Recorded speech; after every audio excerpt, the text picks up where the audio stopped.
a Benito Juárez Auri. Él está trabajando en el Instituto de Ciencias Nucleares de la UNAM, pero el trabajo que presenta lo estuvo trabajando dentro del IMAS, el, se me olvida las dos I, Instituto de Investigaciones en Matemáticas Aplicadas y Sistemas. Benito Juárez está de postdoc también, bueno, estuvo de postdoc en el IMAS, ahora está de postdoc en el ICN. Y bueno, solamente para comentar, entre sus trabajos que más han gustado, de acuerdo a las citas, tiene dos en el efecto Unruh, uno de ellos Waiting for Unruh en Classical and Quantum Gravity, y el segundo de ellos, también en Classical and Quantum Gravity, es Onset and Decay of the 1+1 Hawking-Unruh Effect. Los dos, bueno, yo ahorita tengo el Google Scholar, están arriba de 30 citas. Uno es del 2014, otro del 2016.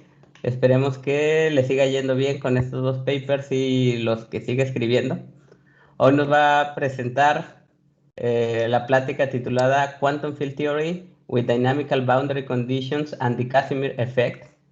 Les quiero comentar que las diapositivas están colgadas en la página de Índico en su plática. Uno entra a Índico, a Seminario de Gravitación y Física Matemática, y a la plática del día de hoy, ahí están las diapositivas. Y más adelante vamos a colgar la plática, la grabación de esta plática. Bueno, Bienito, tienes el foro abierto. Bueno, muchas gracias, Alonso. Les quería platicar de este tema sobre el efecto Casimir. Me parece un tema bonito porque es un tema que conecta la física teórica con la física experimental y también un poquito de física matemática, que como este seminario es de gravitación y física matemática, pensé que les iba a interesar. El efecto Casimir es uno de los efectos más importantes de la física, no solo de la teoría de campos, sino de toda la física, a mi parecer. El efecto Casimir, digamos, dicho de manera muy genérica, dice que si uno tiene un campo que está confinado a una región con fronteras, por ejemplo, una región compacta, puede ser el interior de un cilindro, por ejemplo, podría ser una región no compacta, como entre dos placas paralelas también. El estado de mínima energía del sistema no tiene energía cero. Puede tener energía positiva o puede tener energía negativa, dependiendo de cuáles sean las condiciones a la frontera del sistema. Y es un efecto que nos señala la realidad del vacío cuántico. Usualmente el vacío cuántico lo vemos como una cosa que hay que sustraer para tener energía cero. Ese es el estado de mínima energía.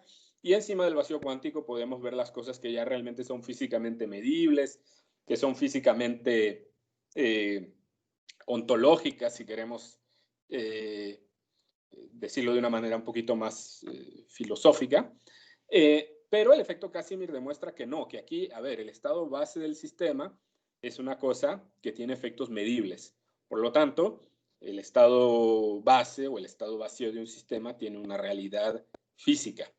Esa es la importancia, digamos, conceptual del efecto Casimir. Más allá de ello, pues hay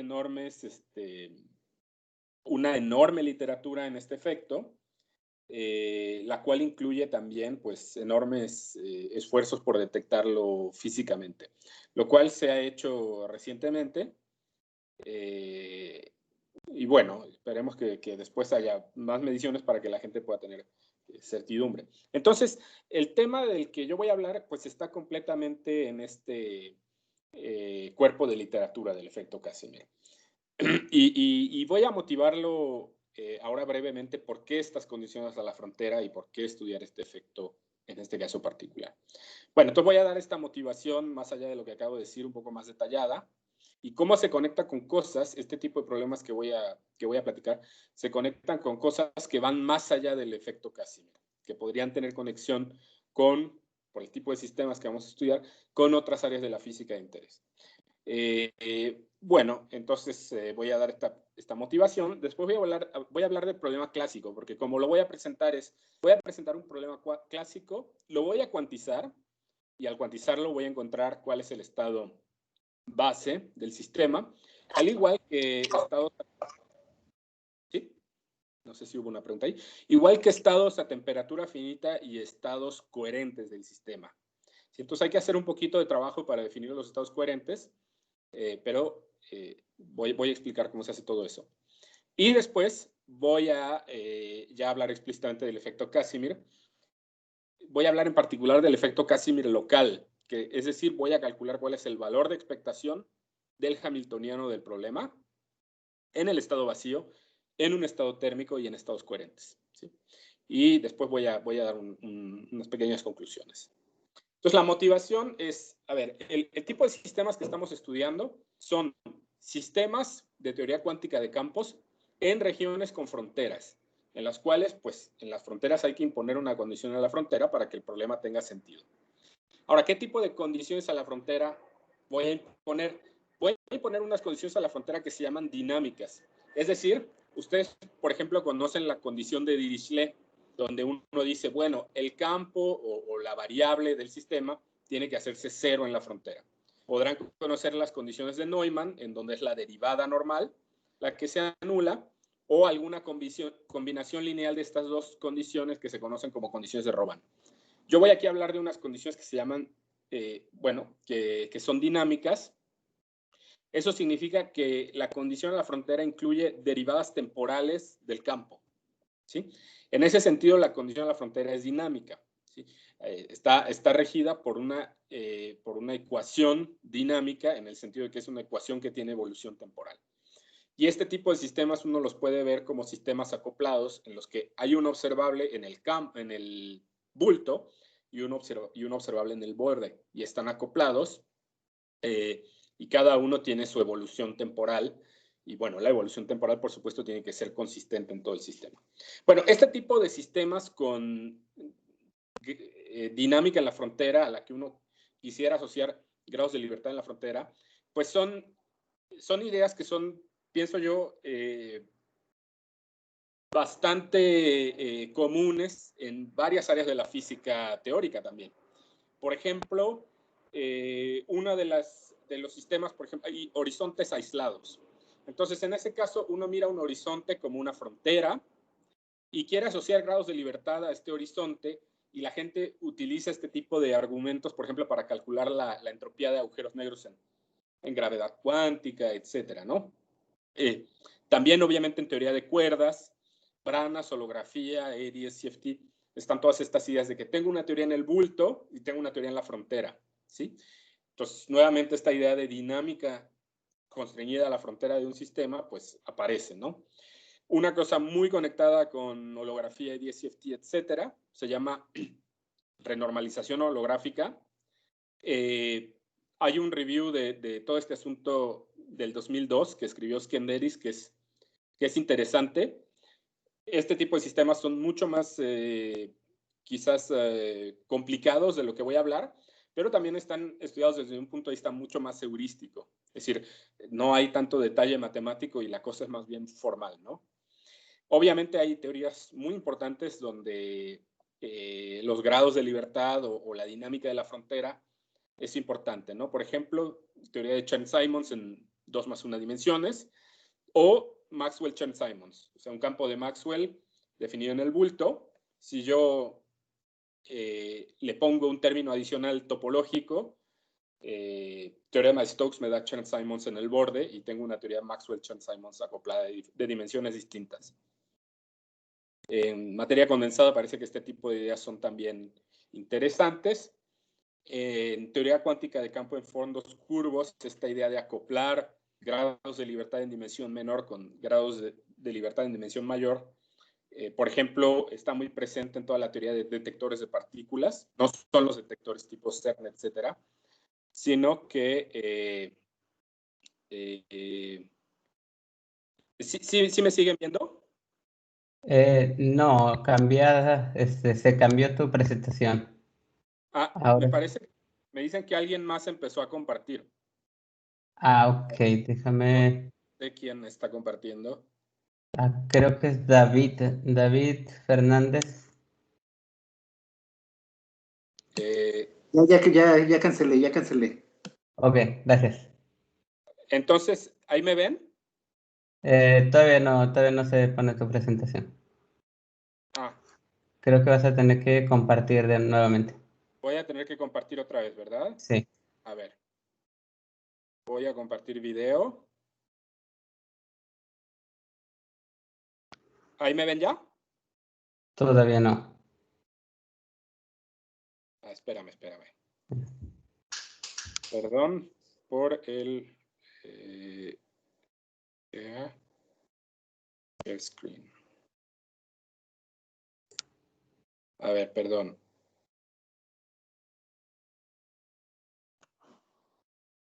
A ver, ¿qué tal ahí? Está empezando. Ok, ya veo tu escritorio. ¿Y la presentación ahí? Todavía no, pero siempre hay un retraso. No, todavía no lo vemos. Ya, ahora sí ya. Ay, perdón. ¿Ahí ya se ve? Ay, se quitó. Se quitó y veo tu escritorio. A ver, yo ya la volví a poner a ver si ahí se ve ya.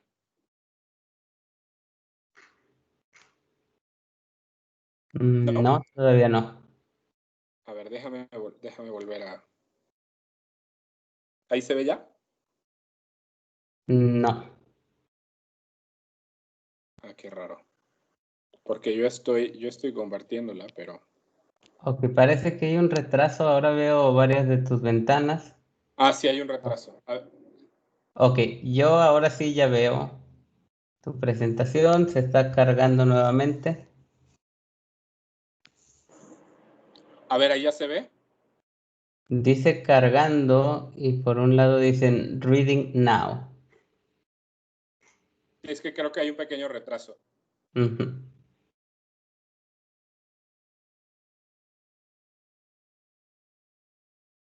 A ver si ahí ya se ve, ¿no? Todavía sigue cargando. Ya se empieza a ver. Ahora sí. Ok, perdón. Problemas técnicos. Sí. Bueno, y finalmente este tipo de cosas son interesantes en teoría de ecuaciones diferenciales. Hay una enorme literatura matemática. Yo aquí solamente di una referencia de un artículo que nosotros utilizamos bastante, pero hay enormes trabajos de Meniken, Möller, Tretter, Walter desde los 70s y ellos han avanzado un montón en este tipo de problemas. En la literatura matemática se conocen como boundary eigenvalue problems o problemas con autovalores en la frontera, porque vamos a ver que este tipo de sistemas, si uno después los transforma en problema de autovalores, justo aparecen autovalores en la frontera. Y las motivaciones experimentales son que este tipo de sistemas con condiciones a la frontera que dependen del tiempo o dinámicas son justamente el tipo de sistemas que modelan bien el tipo de setup experimentales que la gente utiliza para medir el efecto Casimir, de hecho. Y entonces estos son algunos experimentos con circuitos superconductores, etcétera, que bueno, es todo un trabajo entender cómo se hace el modelaje de eso, y no es mi intención hacerlo, pero justo dan lugar a este tipo de condiciones de frontera. Entonces déjenme empezar con el problema clásico. Voy a considerar un campo escalar real en dos dimensiones espaciotemporales, R cruz un intervalo de longitud L, ¿sí? Entonces L aquí es el ancho del intervalo, ¿no? Y R es el tiempo. Entonces el sistema que me interesa clásicamente es el que está descrito por el sistema 1. En la primera línea simplemente es una ecuación de onda estándar, ¿sí? Donde hay un operador de onda con un potencial. M cuadrado es un término de masa y Bz es un potencial continuo que depende solo de Z para mis propósitos, no depende del tiempo. En Z igual a 0, que es el extremo izquierdo del intervalo, voy a poner una condición tipo Robin, es decir, una combinación lineal del valor del campo y su derivada normal en 0. Y del lado derecho, del extremo derecho en Z igual a L, voy a poner una condición a la frontera tipo dinámica como la que estaba platicando. Entonces, fíjense bien, en la última línea de la ecuación 1, aparece del lado izquierdo un operador que es B1' de t cuadrada, ¿sí? El B1' aquí juega como una velocidad de propagación, dt cuadrada, pues es la dinámica, y menos B1 que va a jugar como menos un término de masa, ¿sí? Eso actuando sobre la restricción del campo en z igual a L. Del lado derecho hay una fuente. ¿Por qué del lado derecho yo no quiero ver al campo, no quiero ver estos términos como el campo restringido a la frontera? Y es porque aparecen esas derivadas parciales en z, que tienen que ver con la derivada normal. Entonces, aquí realmente del lado derecho estoy pensando en la derivada normal del campo restringida a la frontera, actuando como una fuente de un observable que está realmente solo vive en la frontera, que es este phi TL en azul, ¿sí? Entonces, normalmente este tipo de condiciones, el tipo de condiciones de la frontera a las que estamos acostumbrados no tienen dependencia en T. Y aquí sí, vamos a ver que son sistemas matemáticamente interesantes y, como les dije, también que al parecer son interesantes en la física.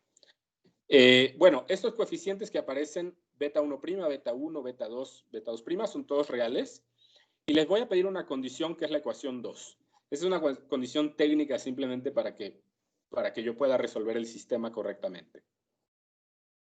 Es decir, formo una matriz con esos coeficientes, calculo su determinante y pido que sea estrictamente positivo, ¿sí? Y todo este sistema lo voy a ver como un problema para un campo dinámico en el bulto, que es el rojo, y un observable en la frontera, que es el azul. ¿Okay? Entonces ahora van a ver por qué también esta interpretación es natural. Bueno, lo transformo en un problema de autovalores de la forma usual. Busco soluciones que sean periódicas en el tiempo y entonces cambio las derivadas en t por multiplicación por un autovalor omega cuadrada, ¿sí? Entonces esto ya se convirtió en un problema de autovalores lineal, solamente que aquí aparece el autovalor en la frontera también. Y eso es lo que es un poco diferente y lo que complica un poco el problema. El espacio de Hilbert clásico de la teoría no es L2 en este caso, sino que es un espacio de Hilbert extendido en donde hay que complementar a L2 con un dato de la frontera, que si ustedes ven en azul ese H igual a L2 suma directa C, ese es el espacio de Hilbert natural del problema, ¿sí? Y aquí hay un producto interno en este espacio de Hilbert que es simplemente dado por la ecuación 4, donde uno tiene L2 para la componente del bulto de los elementos, el producto interno de L2 para la componente del bulto de los elementos de este espacio, y luego un término adicional que es una multiplicación escalar de números complejos, multiplicado por un factor de peso que es ρ a la menos 1. Entonces recuerden que yo había pedido que ρ, que es el determinante de esta matriz formada por los coeficientes beta y beta prima, sea positivo. Por eso es importante, porque entonces este sí es un producto interno de verdad positivo, ¿sí? Entonces la ecuación 4 es el producto interno que equipa el espacio de Hilbert natural de este sistema. Y aquí se ve claramente la separación entre bulto y borde, ¿sí? Bulto la parte roja y borde la parte azul. Ok, entonces el sistema original, que escribimos como un sistema de autovalores, pero donde el autovalor aparece en el borde, se puede escribir como una ecuación de onda abstracta. Vamos a hacerlo de la siguiente manera. Voy a definir un operador, ¿sí? En un cierto dominio de este espacio de Hilbert extendido H, el cual va a actuar como estoy definiendo en 5, ¿sí? Entonces actúa en la componente del bulto como un operador diferencial, que se ve más o menos como un menos laplaciano más potencial. Ok. Y con término de masa también. Y en la componente 2, que recuerden que es un número complejo, va a actuar con esta combinación lineal de beta 1 y beta 2 del primer elemento de phi 1 restringido al borde y su derivada normal restringido al borde. Entonces, esta es la definición de este operador en la ecuación. Oye, Benito, un detalle técnico. No estoy pudiendo ver tu diapositiva completa. Me falta ver los números de las ecuaciones. No sé si lo puedas manejar tú. Los números, o sea que del lado derecho no se ve. Ahora sí ya veo completa la diapositiva. ¿Ahí la ves bien? Sí, ya. Ok. Ok. Entonces, este operador yo lo tengo que definir en un dominio. Ese dominio va a ser denso y va a tener ciertas propiedades de regularidad que le voy a pedir a estos elementos, que son un poco técnicas, pero lo más importante es que va a imponer las condiciones a la frontera. Entonces, si ustedes miran la ecuación 2, la ecuación 6, que es la segunda ecuación de esta diapositiva, en la segunda línea ven coseno de alfa phi 1 en 0 más seno de alfa derivada normal de phi 1 en 0 es igual a 0. Esa es la condición de Robin que había impuesto en el sistema original. Y phi 2 lo pido que sea una combinación lineal del campo restringido a L con su derivada normal restringida a L. ¿Ok? Entonces, en este dominio, yo puedo escribir la ecuación del problema inicial como un problema de autovalores de A phi, que es la forma de la ecuación 7, A phi igual a omega cuadrada phi, o lo puedo escribir también como la segunda derivada temporal de phi más el operador A actuando en phi igual a 0. Entonces, la ecuación 7b ya tiene la forma de una ecuación de onda. Ese A es como si fuera un menos laplaciano usual de la ecuación de onda. Y esto se llama una ecuación de onda abstracta, la cual yo puedo resolver usando cálculo funcional, porque este es un operador autoadjunto. Entonces, la solución, si yo doy datos iniciales 8, si yo doy a t igual a 0, que el campo sea f de z, y su derivada en t sea p de z, es un problema de segundo orden, entonces las soluciones son como aparecen en el 9, en términos de los datos iniciales f y p. ¿Sí? Entonces, la primera línea del 9 simplemente es una expresión que tiene que ser interpretada como cálculo funcional, y en la 9 estoy dando la expansión explícita de cómo interpretar esa ecuación en términos de cálculo funcional, donde estas psi n son las autofunciones de A. ¿Ok? Y van a ser un conjunto ortonormal completo, ¿sí? Porque A es autoadjunto, entonces tengo completitud y simplemente normalizo y me aseguro de que todo funcione. Es decir, impongo la ortonormalidad lo puedo hacer de manera explícita. ¿Ok? Se llaman soluciones fuertes si F y P están en los dominios correctos, y soluciones débiles si simplemente son elementos de H, del espacio de Hilbert extendido, L2 suma directa C. Ahora, para cuantizar, lo que quisiera yo es que este operador A fuera positivo. ¿Por qué? Porque voy a ver la raíz cuadrada de A como si fuera el hamiltoniano del sistema. O sea, desde el punto de vista clásico, la raíz cuadrada de A es el hamiltoniano. Recuerden cómo en la ecuación de onda estándar pensamos siempre que la raíz cuadrada de menos el laplaciano es el hamiltoniano del sistema. Bueno, aquí la situación es análoga. ¿Sí? Entonces, yo puedo escribir condiciones suficientes para garantizar que sea positivo. ¿Sí? ¿Qué son esta Benito, proposición? Sí, antes de seguir, tenemos una pregunta de David Bermúdez. sí, adelante, sí, gracias. ¿Sí? Gracias, Benito. Sí, estoy tratando de seguir. Nada más una pregunta. Usualmente el efecto Casimir, digamos, como uno lo puede pensar como que tiene las dos barreras y que una de ellas se va moviendo, ¿no? O las dos. Bueno, pero en este caso, si estoy interpretando bien lo que estás haciendo, tienes una fija, ¿verdad? Y esa es la que tienes con la del lado izquierdo, en 0, con las condiciones estas, que lo tienes con el parámetro alfa, ¿no? Y entonces la de la derecha, si entiendo bien, no se está moviendo realmente, pero tú estás haciéndolo como que se mueve, cambiando la condición a la frontera. Exactamente. Eso es exactamente lo que está pasando aquí. Y justamente eso que dices de cambiar la condición de la frontera en el tiempo sin mover la placa es justamente lo que hace que esto sea interesante experimentalmente. Porque para medir el efecto Casimir dinámico uno tendría que mover mecánicamente la frontera muy rápido, a una fracción importante de la velocidad de la luz. Eso es muy difícil. Entonces lo que hacen con este tipo de experimentos de superconductores es que cambian, no sé, te voy a hablar así al aire, tú sabes, tú entiendes más de esto que yo, por la comunidad en la que estás, de cosas análogas, etcétera, ¿no? Pero, por ejemplo, cambian la impedancia o algo así de alguna cosa, y entonces el efecto efectivo es que la condición de la frontera va variando en el tiempo. ¿Sí? No te tomes así literal lo que dije de cambiar la impedancia, pero cambian algunos parámetros el sistema que hacen que la condición de la frontera vaya cambiando en el tiempo justamente de esta manera. ¿Sí? Sí, de hecho, bueno, por eso se me hace muy interesante, porque yo realmente lo pienso en ese sentido, ¿no? De los análogos, aunque en el que yo lo pienso es uno en óptica, no en superconductores, pero es lo mismo. Pero ¿podrías explicarnos entonces qué son estos parámetros? Bueno, sí lo dijiste, pero no me quedó muy claro. Beta 1' y beta 2. Bueno, beta 1 y beta 2. Sí, Sería...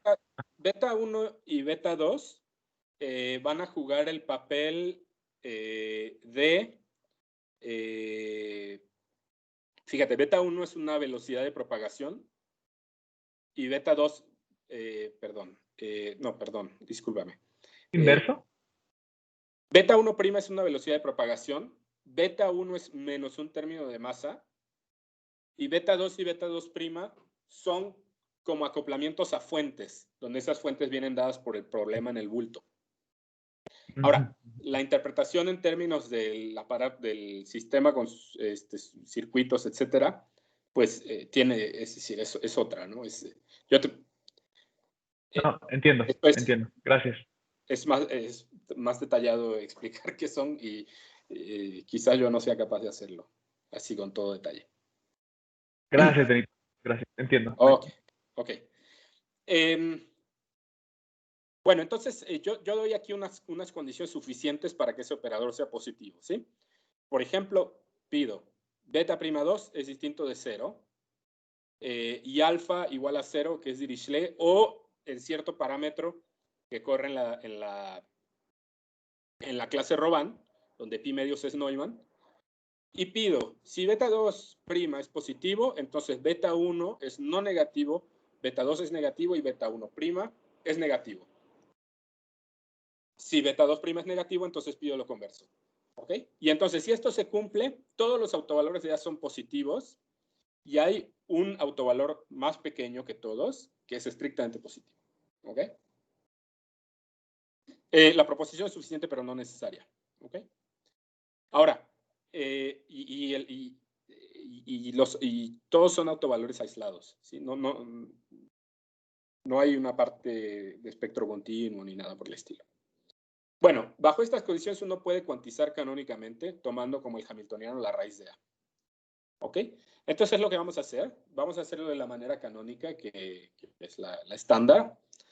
Uno podría buscar hacerlo de una manera más general, por ejemplo, con el método algebraico, pero aquí tenemos todo muy explícito, entonces vamos a dar una representación concreta. El espacio de Hilbert de una partícula es L2 pequeña, ¿sí? Es decir, son secuencias cuadrados sumables, ¿sí? Con coeficientes complejos. Y en 10 doy el producto interno de este espacio. ¿Ok? El espacio de Fock, pues es simplemente lo usual. Tomo una suma directa de potencias de productos tensoriales simetrizados de L2 pequeña. ¿Sí? Es decir, es un sistema bosónico. El vacío del sistema, pues es aquel estado que en todas las entradas tiene 0, excepto en la primera, que es la de 0 partículas, donde está normalizado a 1, ¿no? Entonces es un estado normalizado con 0 partículas. Ese es el vacío. Y los campos cuánticos los escribo de manera explícita en términos de operadores de creación y aniquilación, utilizando las autofunciones del operador A. ¿Sí? Entonces, los operadores de creación y aniquilación son estos A daga n y A n, y satisfacen las condiciones canónicas de conmutación usuales. ¿Sí? Y las autofunciones las escribo como en la ecuación 11. Es decir, fíjense que tienen dos componentes, una para el bulto y una para el borde. ¿Sí? Los detalles de las autofunciones dependen de qué condición a la frontera utilice yo en el extremo z igual a 0 también. ¿Sí? Bueno, ahora voy a hablar del efecto. Entonces, ahora ya cuantizamos, ¿no? Vamos a hablar del efecto Casimir. Voy a empezar hablando a temperatura 0, es decir, en el estado base. Para obtener el hamiltoniano, el valor de expectación del hamiltoniano, pues el hamiltoniano es un operador que es cuadrático en los campos, por lo tanto, yo necesito renormalizar. Y hay varias formas de renormalizar. La gente que ha estudiado el efecto Casimir sabe que hay un montón de métodos para renormalizar la energía de Casimir. Y yo aquí voy a utilizar un método que se llama point splitting, que fue introducido por Kay en los 70s, me parece. ¿Sí? Entonces, ¿para él qué tengo que hacer? Tengo que obtener la función de 2 puntos, o función de Weightman, que es la primera ecuación que aparece en esta diapositiva. Y esa función de 2 puntos la tengo que llevar al límite de coincidencia, es decir, cuando t es igual a t' y z es igual a t'. Eso tiene una divergencia ultravioleta, la cual yo tengo que cancelar quitando las divergencias, es decir, tengo que hacer la renormalización del sistema, ¿sí? Ahora, fíjense que la función de 2 puntos tiene 4 componentes, porque aparece un producto tensorial del lado derecho. Ese producto tensorial descompone la función de 2 puntos en una componente bulto-bulto y borde-borde, que está en la diagonal, así como una componente bulto-borde que está en los términos fuera de la diagonal, ¿sí? Entonces es una matriz de 2 por 2. Aquí lo que nos interesa son las componentes bulto-bulto y borde-borde, que las escribo aquí en azul y en rojo abajo, porque para calcular la energía de Casimir en el bulto voy a utilizar la componente bulto-bulto, y para obtener la energía de Casimir en el borde voy a utilizar la función de 2 puntos borde-borde, ¿sí? Entonces, como dije, tengo que controlar el comportamiento singular cuando T' y Z' va a T y Z. Cualquier buen estado en teoría cuántica de campos, cuando los sistemas son lineales, como es nuestro caso, tienen una estructura singular caracterizada por una bidistribución que se llama de Hadamard, ¿ok? Esta depende de la dimensión, depende del tipo de campo que es diferente para un campo de Maxwell que para un Klein-Gordon, etc. Sin entrar demasiado en detalle, hay ciertas ambigüedades en cómo se puede definir, etc. Yo les doy la ecuación 13, que es la bidistribución de Hadamard en 1 más 1 dimensiones, es decir, en 2 dimensiones espaciotemporales. Y fíjense cómo la estoy expandiendo en términos de una cosa que se llama la distancia geodésica o un medio de la distancia geodésica. Entonces, en la ecuación 13, fíjense, el primer término es una constante, 2 gamma. Gamma es el número de Euler. Y después hay un logaritmo donde adentro aparece sigma. Entonces, si esta sigma es la mitad de la distancia geodésica, cuando t' y z' van a t y z, esto va como el logaritmo de algo muy pequeño, y es una singularidad logarítmica, que es justamente la estructura singular de la función de 2 puntos en 2 dimensiones espaciotemporales. Entonces, por ejemplo, si estuviéramos en 3 más 1, esto iría como 1 sobre sigma, que sería como 1 sobre un objeto pequeño al cuadrado. Si piensan en cómo se ve la función de 2 puntos de Minkowski, que va como una función de Bessel, en forma cerrada, verán que tiene esta forma en el límite singular, que es el límite de coincidencia. ¿Okay? Y solamente para estar tranquilos, he fijado todas las ambigüedades de esta bidistribución, de tal manera que si yo utilizo este método de point splitting para renormalizar la energía del vacío de Minkowski es 0. Entonces esto es como si estuviera quitando el vacío de Minkowski, la energía del vacío de Minkowski. Ok, entonces voy a definir la energía local de Casimir en el bulto. Voy a utilizar este método que les dije de point splitting. Defino este operador que actúa en componente t y t' en la ecuación 14a y lo aplico a la función de 2 puntos. Y luego le quito este operador aplicado a la bidistribución de Hadamard. Entonces, si todo sale bien y este es un buen estado, este límite tiene que existir, tiene que ser regular. Y como vamos a ver más adelante, sí lo es. Ahora, para definir la energía en la frontera, en este caso, la frontera tiene dimensión espacial 0, solamente tiene una dimensión temporal. Entonces, si quieren, es como tener mecánica cuántica en la frontera, formalmente hablando, ¿no? Entonces, en ese caso, sabemos que no necesitamos renormalizar y ese límite que aparece en la ecuación 15b debe existir tranquilamente. Y vamos a ver que existe tranquilamente. ¿Ok? Entonces, si la función de 2 puntos se comporta correctamente, la que acabamos de construir, las ecuaciones 14 y 15 tienen sentido. ¿Sí? Bueno, vamos a hacerlo con una condición de Dirichlet en z igual a 0. Lo podemos hacer con Robin también en el artículo, en los artículos que les voy a mostrar al final de donde está basada esta charla. También está el caso Robin, pero el caso Dirichlet es más fácil de presentar porque las expresiones son más pequeñas. Entonces yo obtengo la función de 2 puntos, la función de Weidmann, de forma explícita. ¿Sí?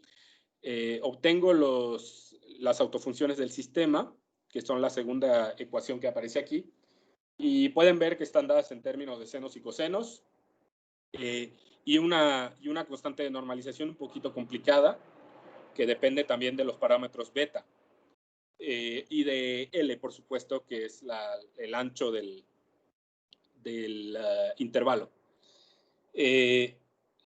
Como en muchos problemas de ecuaciones diferenciales, obtener las autofunciones es más fácil que obtener los autovalores. De hecho, obtener los autovalores en forma cerrada no se puede hacer, por lo menos nosotros no lo podemos hacer en este sistema, pero si nos interesa renormalizar, pues lo que nos interesa es el comportamiento ultravioleta de los autovalores. Es decir, los autovalores de energía más grande. Entonces, lo que vamos a hacer es obtener autovalores para energía grande, que son los que nos van a permitir controlar la estructura singular de esta función de 2 puntos y poder hacer la sustracción, la renormalización como presenté anteriormente. Entonces, solamente les presento cuáles son estos estimados. Igual que en muchos casos, por ejemplo, en el caso en el que uno tiene condiciones tipo Dirichlet, etcétera, los autovalores van creciendo como n cuadrada, o sus raíces, que es más común hablar en términos de la raíz cuadrada de los autovalores, crecen como n, es decir, los autovalores muy grandes, el S n 2 millones, pues crecen como n. ¿Sí? Y después hay pequeños términos de corrección que van como 1 sobre n y un término de 1 sobre n cúbico. Y hasta este orden necesito yo para poder controlar la renormalización completamente, pero uno puede ir calculando con más precisión cómo se comportan estos autovalores, buscando, bueno, utilizando el sistema de ecuaciones diferenciales, con el Wronskiano, etc. Ok, entonces para el bulto, yo calculo el valor de expectación de la energía de Casimir en el vacío. Fíjense en la primera línea y en la segunda línea tengo expresiones en forma cerrada. Y como no conozco los autovalores en forma cerrada, necesariamente después tengo una expresión que tengo como una suma. ¿Ok? Entonces, ¿qué es lo que nosotros queremos hacer? Bueno, decirles, miren, aquí está la expresión cerrada, aquí está el comportamiento de la energía más o menos bien aislado. Y después les doy una suma, pero les voy a decir cómo controlar esta suma. En particular, la suma en esta ecuación converge de manera absoluta, es decir, el sumando valor absoluto converge, y converge uniformemente en Z. Es decir, que el comportamiento en Z está dominado por el término que tengo de manera explícita. ¿Sí? Más allá puedo decir que el sumando que aparece en esta suma crece como n a la menos 2, que es lo que nos ayuda a obtener esta convergencia. Y además puedo ver que la energía se conserva, es independiente del tiempo. Ahora, lo interesante también aquí es ver que en z igual a 0 y en z igual a L tenemos una divergencia logarítmica. Eso pareciera que nos tendría que preocupar, pero por ejemplo es muy conocido que en los casos de condiciones Dirichlet o condiciones Neumann, en el efecto Casimir, también aparecen estas divergencias logarítmicas y no representan mayor problema, ¿no? No representan problema porque son divergencias integrables. Eso quiere decir que la energía total del sistema es finita, aunque la densidad de energía o energía local tenga este tipo de singularidades. Ahora, para el borde, tenemos una expresión en términos de una suma que converge absolutamente. Puedo estimar cómo crece el sumando como n a la menos 3 y también es independiente del tiempo. Para no quedarnos con puras expresiones analíticas, uno puede graficar esto de manera numérica, estimando esas sumas con suficientes términos y obtener una bonita gráfica de cómo se ve la energía local de Casimir en este sistema. y también obtener numéricamente la integral de la energía local, que es la energía total. En este ejemplo, simplemente es la integral bajo la curva de esta gráfica, ¿verdad? En el artículo, no en los artículos, muestro más ejemplos más ejemplos numéricos de este sistema. Entonces es bonito porque podemos al final del día de todo este rollo abstracto obtener una bonita gráfica, ¿no? Creo que eso es importante.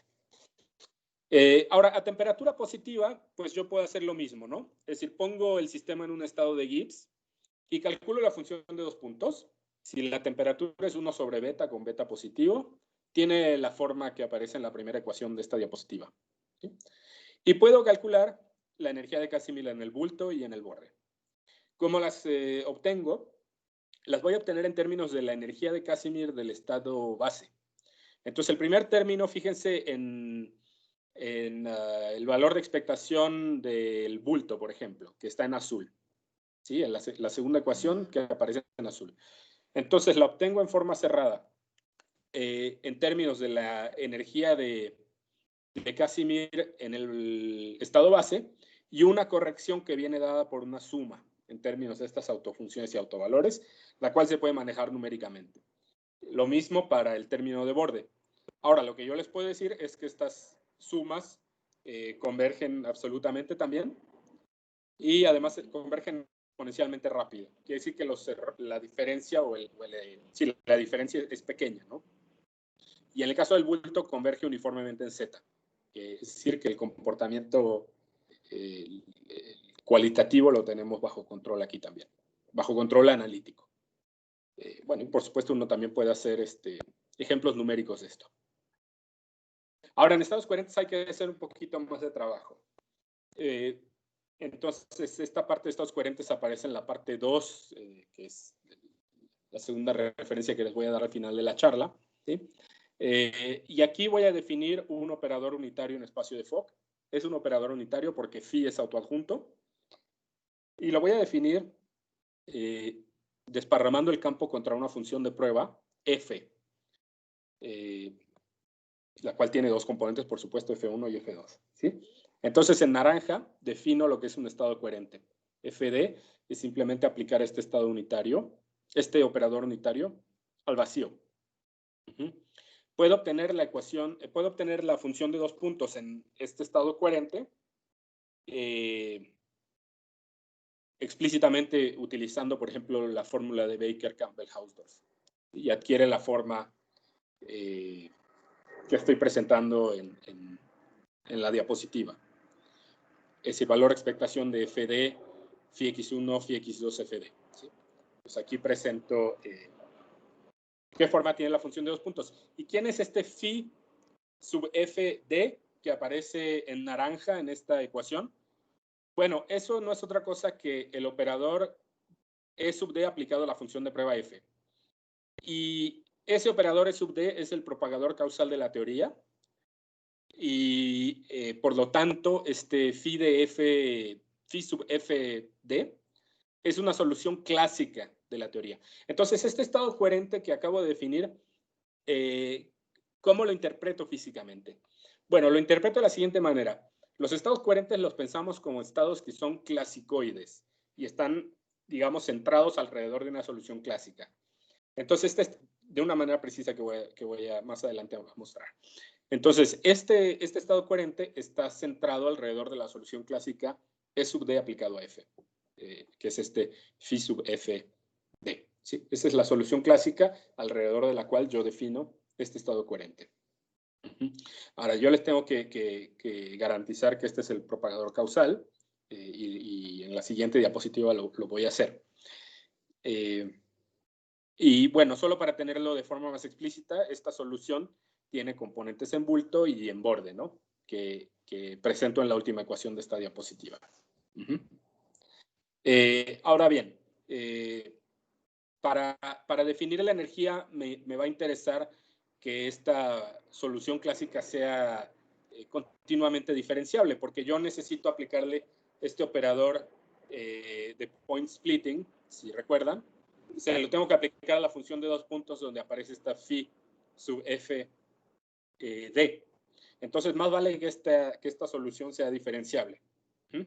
Entonces, tenemos una proposición en nuestro artículo que dice, bueno, tómate esta función de prueba y aplícale el propagador causal, como lo definimos antes. Entonces, phi sub fd es continuamente diferenciable en t y z, y sus derivadas están acotadas uniformemente para todo t en r y para z en el intervalo. ¿Okay? Está demostrado en nuestro artículo, tanto para el caso de Dirichlet, en z igual a 0, como para el caso Robin. ¿Sí? En los dos casos lo demostramos. Y después, bueno, ustedes dicen, bueno, ¿y ese E sub d de dónde te lo sacaste? Que es el propagador causal, ¿te lo sacaste de la manga? Bueno, en el teorema 6 y 10 de este artículo, decimos, bueno, bajo las suposiciones de la proposición 1, que son las que garantizan que A es un operador positivo, y pidiendo que beta' 2 sea distinta de 0, E sub d es el kernel integral del propagador causal del problema clásico. Y después mostramos en el teorema 10 que este propagador causal es único. Entonces tenemos existencia y unicidad. Y por cierto, aquí como un pie de página, esto garantiza una propiedad que a la gente que hace teoría de campo axiomática le gusta, que se llama localidad F. Entonces, la unicidad y existencia del propagador causal combinado con algunos resultados de Lichner-Ovix garantiza que tenemos esta propiedad que se llama F-localidad, que lo que dice es que cuando nosotros hacemos teoría de campo, si nada más hacemos teoría de campo en una región pequeñita, en una región pequeñita del espacio-tiempo, deberíamos ser capaces de describir todo como si lo único que existiera es esa región pequeñita y los efectos lejanos del campo no tuvieran tanta importancia. A nivel de las álgebras de observables, porque a nivel de los estados, pues sí hay influencia. Los estados son no locales. Esto nos dice que el álgebra de observables es local. Bueno, entonces en estados coherentes tenemos tenemos un lindo también. Definimos este operador, función, H, H phi F, que está en la ecuación 19, y esto es simplemente la energía clásica del sistema en el bulto, en la primera entrada, y la energía clásica que está en el borde. Simplemente la energía clásica del sistema. Y lo que podemos ver, si calculamos las energías locales del bulto y del borde, las energías locales de Casimir, en el estado coherente F, es que están dadas respectivamente por las energías locales de Casimir en el vacío, más esta componente clásica que aparece en la ecuación 19. ¿Sí? Entonces, en el caso del bulto, es la energía de Casimir del vacío más la componente clásica del bulto, y en el caso del borde lo mismo, la energía de Casimir en el vacío más la componente clásica que está en el borde. ¿Sí? Entonces, aquí se manifiesta bien que estamos en un estado coherente, porque si pensamos que la energía clásica es la que va a dominar el sistema, vemos que la energía del sistema es prácticamente lo que esperaríamos de la energía clásica del mismo. ¿Ok? Puedo jugar el mismo juego a temperatura finita, definir ciertos estados coherentes a temperatura finita, y obtengo las energías de Casimir locales en cada caso, igual que en el caso anterior, solamente que en vez de tener la energía del vacío, la energía de Casimir en el vacío, tengo la energía de Casimir a temperatura finita, ¿sí? Más la energía clásica de la solución. Bueno, y quizás aquí la dejo para que haya un poquito de preguntas, si es que las hay. Bueno, en nuestros artículos presentamos expresiones similares para condiciones tipo Robin en z igual a 0. Son un poquito más complicadas, no vale la pena mostrarlas aquí, pero si les interesa las pueden ver ahí. También en nuestro artículo calculamos las polarizaciones del vacío, que es el valor de expectación de phi cuadrada. Las polarizaciones del estado, en el vacío, a temperatura finita y para estados coherentes. Una cosa que es de interés matemático es que, bueno, no sé si conocen este artículo de Ishibashi y Wald, donde dice que las condiciones a la frontera siempre son extensiones autoadjuntas de algún operador simétrico definido en L2, actuando sobre funciones suaves de soporte compacto. Y en este ejemplo tenemos un caso en el que eso no es cierto. El operador A no es ninguna extensión autoadjunta de un operador definido en L2, sino que es una extensión autoadjunta de un operador definido en el espacio extendido H. ¿Okay? Entonces es bonito matemáticamente hablando. La teoría cuántica es F local, en el sentido que discutía antes, y eso se sigue de la unicidad de los operadores de Green de la teoría y del propagador causal. Este problema, aunque el caso que es experimentalmente relevante es el que presenté en 2 dimensiones espaciotemporales, en principio debería poder hacerse en n más 1 dimensiones. ¿Okay? En este caso lo difícil es que los operadores beta van a depender de k, que son los momentos en las direcciones ortogonales. Y hay que integrar, hay que hacer ciertas integrales en k también que pueden ser difíciles de obtener, ¿no? Entonces, creo que obtener resultados rigurosos en este escenario es un poquito difícil, pero quizás no es imposible. Y de hecho, uno lo que quisiera es controlar este tipo de casos porque, por ejemplo, en Maxwell-Chern-Simons esto es interesante, ¿no? Controlar el caso en dimensiones más altas. Y el caso en el que los coeficientes beta dependen del tiempo también parece ser experimentalmente relevante, pero por supuesto también es un poquito más complicado. En ese caso uno tiene autovalores dependientes del tiempo y el problema se complica un poquito más. Pero quizás también valga la pena tener un criterio sobre qué tan interesante es resolver este tipo de problema antes de hacerlo. Ok, bueno, gracias. Esto es de lo que quería hablar. Los detalles de todo lo que presenté están en estos dos preprints. Uno de ellos va a aparecer como un capítulo en un libro que es un tributo a Alex Grossman, que falleció hace como 2 años. Entonces, Alex Grossman es un físico matemático, quizás lo conozcan por todo este formalismo de wavelets, ondeletas, etcétera, en ecuaciones diferenciales. Y el segundo artículo contiene toda la parte, el segundo preprint tiene toda la parte de estados coherentes que presenté aquí. Y ese es probable que aparezca en Physical Review D, aunque todavía estamos esperando respuestas de los árbitros, pero tenemos confianza en que aparecerá ahí eventualmente. Ok, gracias. Muchas gracias, Benito. Muy interesante tu plática. ¿Tenemos tiempo para preguntas?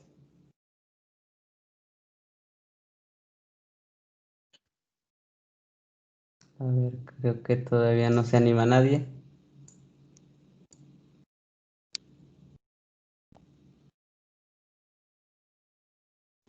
Bueno, pero ya tengo 2 preguntas. David Bermúdez, primero. Vale, gracias Benito, muy interesante. Me quedó así una pregunta más fácil y otra un poco, bueno, más difícil creo para mí entender. La primera es, ¿qué objeto matemático son esos? Si es un espinor, porque tienes una función y un escalar, ¿no? Cuando defines una parte en el bulto y otra parte en el borde. Es un vector bosónico. Las dos entradas son bosónicas. Entonces, bueno, entonces sí. Entonces nada más lo juntas, digamos, por conveniencia, de alguna forma. Sí, los organizo en esa manera de vector, la componente del bulto y la componente de la frontera. Vale. Aunque sí la componente de la frontera es un escalar, ¿verdad? Sí. Es decir, la parte espacial es un número complejo y entonces lo puedes ver como una función de t nada más. Exacto, y la otra sí es función de x y t, bueno, de z y t. De z y t, sí, es un campo en 2 dimensiones. Bueno, Y la otra pregunta, déjame hacerla de una vez, como que a mí me falta ver la otra parte, que a lo mejor por ahí está, pero no la vi, digamos, el efecto Casimir, uno usualmente considera que del vacío se van a crear partículas. Entonces, de alguna forma me gustaría ver una ecuación donde haya como un tipo de dispersión del sistema, originalmente en el vacío, bajo unas ciertas condiciones, y luego bajo otras ciertas condiciones diferentes después del tiempo, que ese vacío en la nueva base, digamos, en la nueva base, porque cambiaron los modos cuando cambiaste las condiciones de la frontera, se vea como una de una partícula, ¿no? O bueno, o más, pero en particular a lo mejor ese sería el primer término, ¿no? El de, hay un tipo de dispersión del vacío en una condición a una partícula en otra condición. ¿Eso se puede obtener? Sí, a partir del formalismo que presentamos, eso se puede hacer sin mayor problema.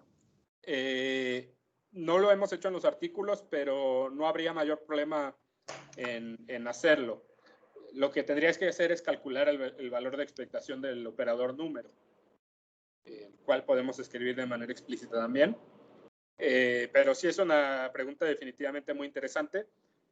Lo que hacemos en el artículo también, que no presenté aquí, es calcular la fuerza de Casimir, que es la derivada en Z de la energía. Lo hacemos numéricamente también. Pero sí, definitivamente el caso que tú, el de creación de partículas, definitivamente también es muy interesante. Y no lo hemos hecho, pero también lo comentamos en su momento.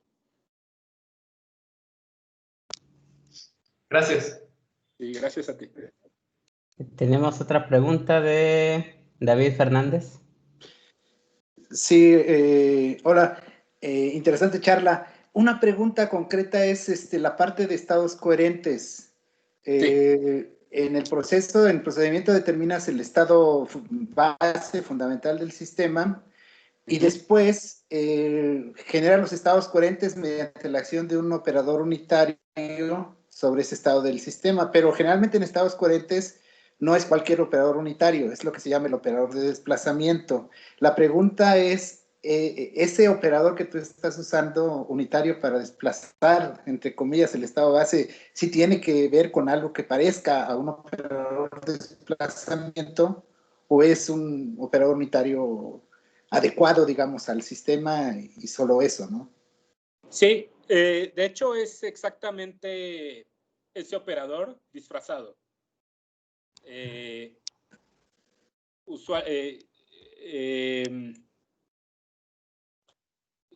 Si quieres un estado coherente lo puedes definir también en términos de este operador de creación exponenciado, ¿no? Ajá. Y en este caso esto sería también ese operador de creación exponenciado, porque cuando yo escribo el campo como operadores de creación y aniquilación, la parte de aniquilación, pues actuando sobre el vacío no va a jugar. Entonces, digamos que es lo mismo, ¿no? Es la definición usual, pero aquí nos resultó más conveniente escribirlo de esta manera, porque podemos escribir después la función de dos puntos en términos de estas soluciones clásicas y extraer la energía de Casimir de una forma bien separadita entre lo clásico y lo cuántico. Entonces es una forma bonita de hacerlo. O sea, es ese phi mayúscula que está en el exponente de F, es el de aniquilación, realmente. No, el de creación sería. Bueno, es el campo, ¿no? Pero el campo tiene una parte de creación y una de aniquilación. Como estoy actuando en el vacío, la de aniquilación no va a jugar. Entonces te quedas con la parte de la creación y después tienes que normalizar, porque si es la parte de aniquilación, pues ya no necesariamente es normalizada, ¿no? Y tienes entonces que normalizar al final, ¿no? Sí, pero aquí como fíjate que es un operador unitario, ya la acción en el vacío está normalizada. Sí, si es de salida unitario ya no tienes que hacerlo, ¿no? Pero digamos, es como el análogo, está metido ahí. Ok, entonces sí se parece a un operador de desplazamiento. Ok, sí, esa era la duda que me quedó. Porque ahora, si no, podías poner cualquier operador unitario actuando sobre el estado fundamental Y bueno, pues sí, es un nuevo estado normalizado, pero no necesariamente es lo que se conoce como estado coherente. Pero aquí, sí, parece que sí es entonces. Este sí es el estado coherente usual, y de hecho también se manifiesta en que cuando uno obtiene la energía de Casimir aparece la componente clásica de la energía, que es lo que uno espera. Ahora, si uno quisiera hacer un estado apachurrado, no sé cómo se llaman en español, squeeze. Comprimidos, squeezed. Ajá, sí, bueno. Ajá. Pues aquí uno creo que tendría que hacerlo con más cuidado, ¿no? No podría así de entrada escribir una forma bonita como esta, y quizás sí habría que hacerlo, habría que tener cuidado en qué operador se pone ahí, con más detalle. Para el caso, pero como no está comprimido, se puede hacer de esta forma que es, creo yo, bastante bonita. Sí, gracias, está bien. Sí. Tenemos una pregunta en el chat de Rodrigo Felipe Elizárraras. Bueno, la voy a leer. Dice, una pregunta. ¿Hay alguna forma que a partir de la expresión de la fuerza puedas buscar parámetros y sistemas en lo que ésta se maximice? Y si lo han hecho, ¿qué configuraciones son las más eficientes para poder medir la fuerza? Es una buena pregunta. Para la fuerza de Casimir, aquí hicimos la energía, ¿no?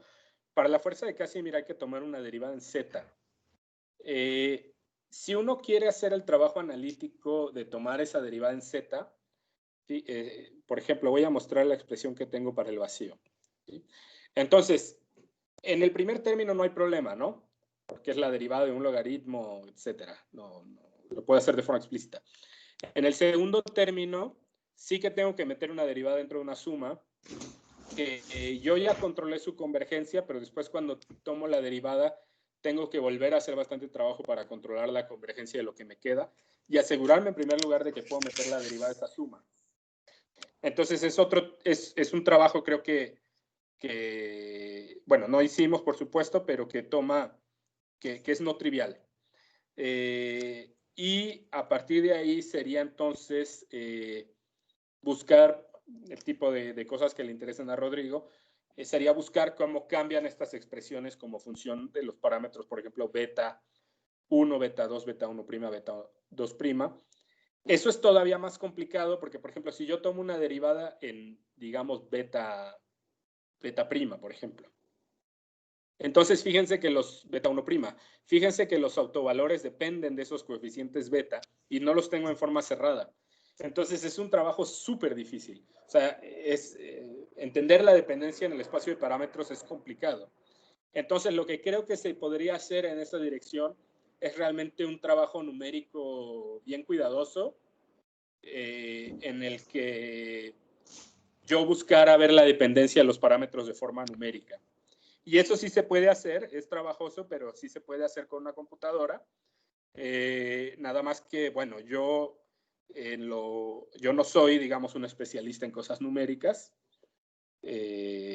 pero definitivamente alguien que tenga mucha más experiencia en ese frente podría hacerlo sin mayor problema, porque todas las expresiones las tenemos y sería cuestión de meter las cosas a una computadora con un código eficiente para encontrar ese tipo de cuestiones. Más allá de eso, creo que de forma analítica, sobre todo encontrar la dependencia en los parámetros beta es muy difícil, analíticamente.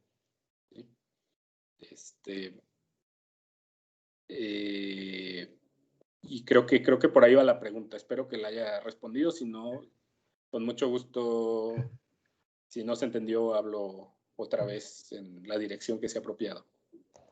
Muchas gracias. No sé si alguien más tenga alguna pregunta. Bueno, a mí me gustaría preguntar qué otros estados son interesantes en cuestión de efecto Casimir. Tú ahorita hablaste pues del vacío y de los estados coherentes. Y dentro de la pregunta de David sobre los estados comprimidos, pero ¿hay algún otro estado que me interese en particular? Bueno, también hablé un poquito de los de temperatura finita. Ah, cierto. De hecho, en el artículo experimental del cual nos inspiramos un poquito, ellos están interesados en el vacío y a temperatura finita. Los coherentes no están estudiados ahí, pero a nosotros nos parecieron interesantes también. Más allá, bueno, creo que esos son los estados que realmente alguien estaría interesado en investigar. Son los más comunes, ¿no? El estado base a temperatura finita y los coherentes. Y los comprimidos, que esos no los estudiamos.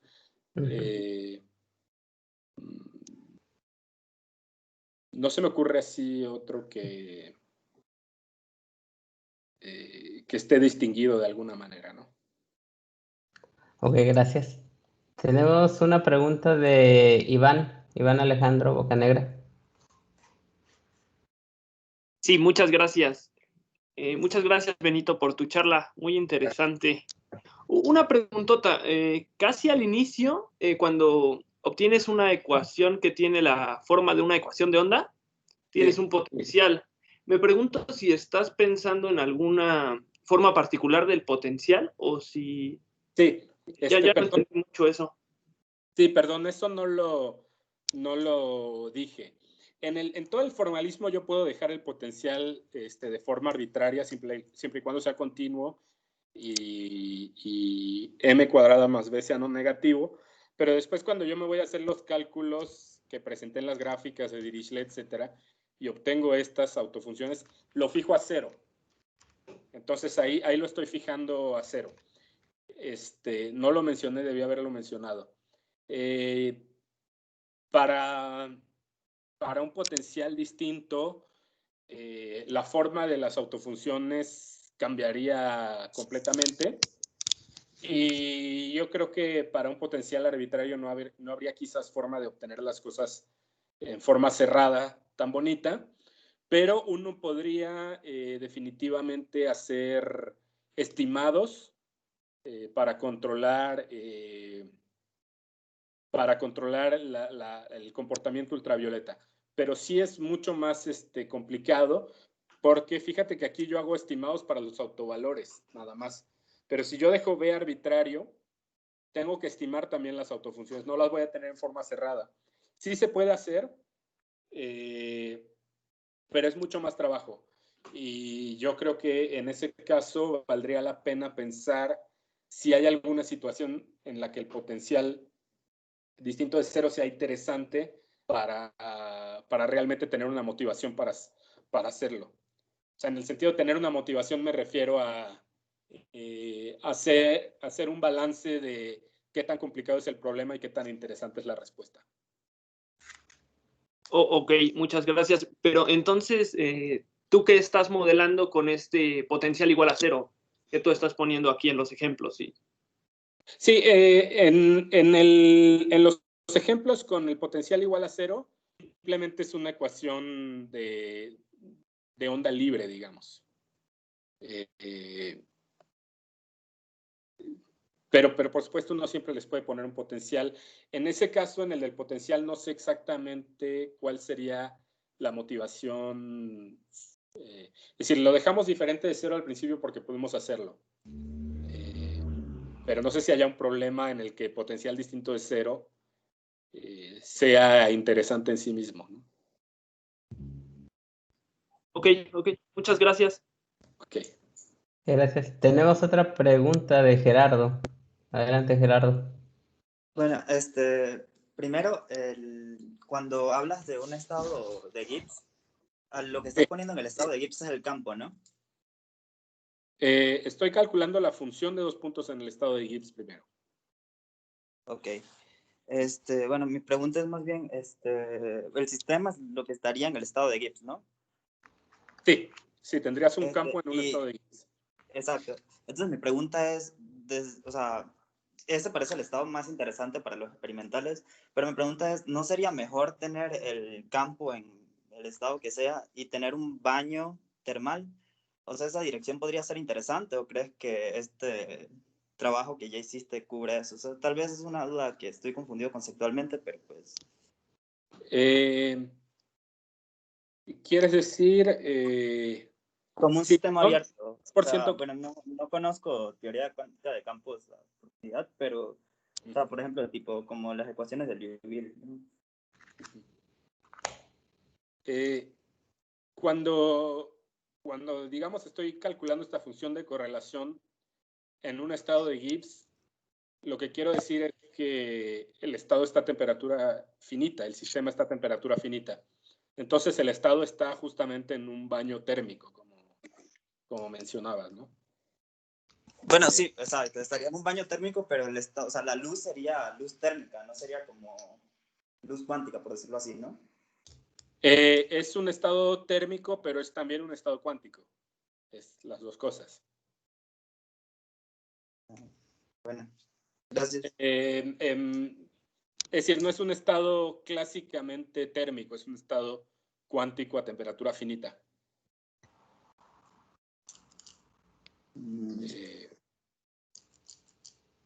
Digamos, en términos que quizás te sean familiares de mecánica estadística, satisface la propiedad KMS.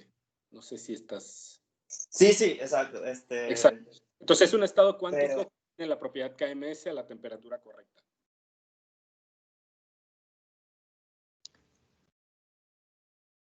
Sí, bueno, gracias. Todavía estoy medio confundido, pero a checarlo mejor. Ok. Muy bien, ¿alguien más tiene alguna otra pregunta?